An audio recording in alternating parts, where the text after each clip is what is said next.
Hey everybody, it is Colin Nitro for Nitromaniac TV's Wrestling Unlimited coming at you with a bit of a news item that surfaced this week regarding Monday Night Raw. The new voice of Monday Night Raw has become the new voice of Monday Night Raw.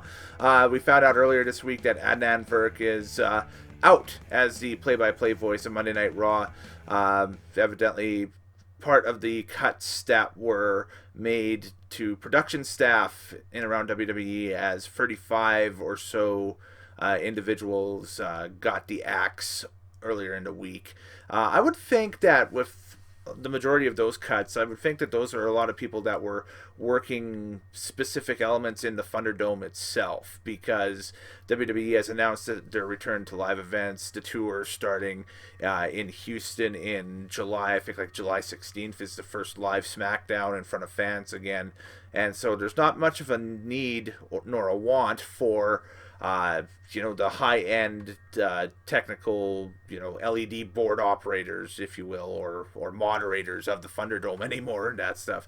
I think that they'll probably can handle whatever they can with their content going to, and then that's it, with Hell in the Cell basically being the final pay-per-view in the Thunderdome coming up in June. And then once we get into July, Money in the Bank is going to be in front of a live crowd. And of course, SummerSlam right now is at the brand new Allegiant Stadium in Las Vegas, Nevada. So I don't think it's going to be a huge crowd for that. I think that it'll probably be another lower level deck thing like they did for WrestleMania with LED screens and that stuff blocking out the blank upper deck or something.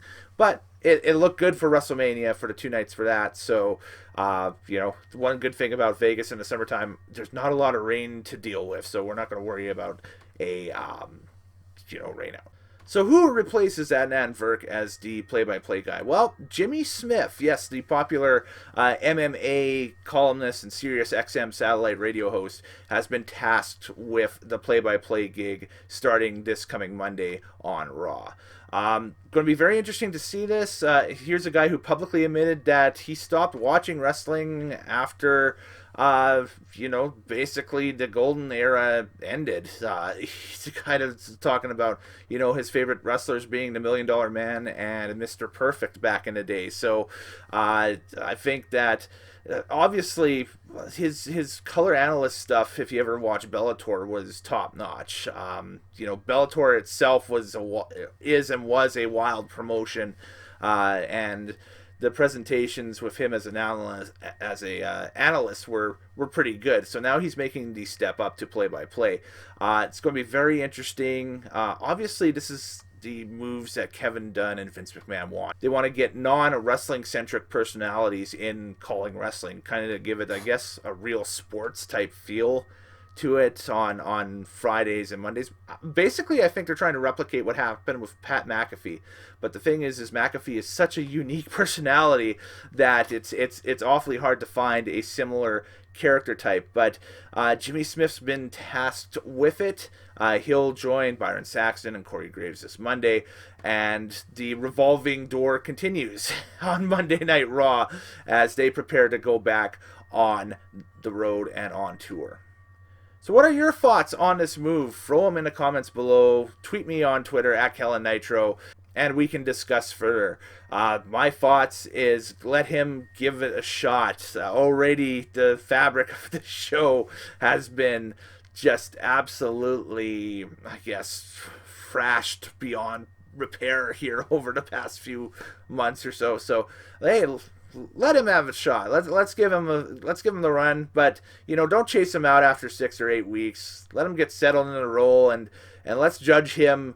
After SummerSlam, hell, after Survivor Series, I'd give him the rest of the year. Basically, I mean, this is going to be brand new to him.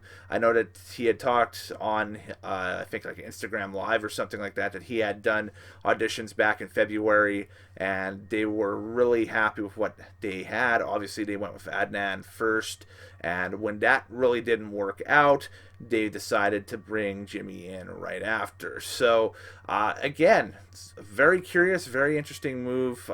I thought it was interesting just coming from a production background and that stuff because it kind of signifies that WWE is looking at returning to doing live shows with the cuts in the production department like they did because, as was mentioned on like Wrestling Observer Live and so on and so forth, these were type of people where they were doing different elements for the website and not using the television people to do those elements up.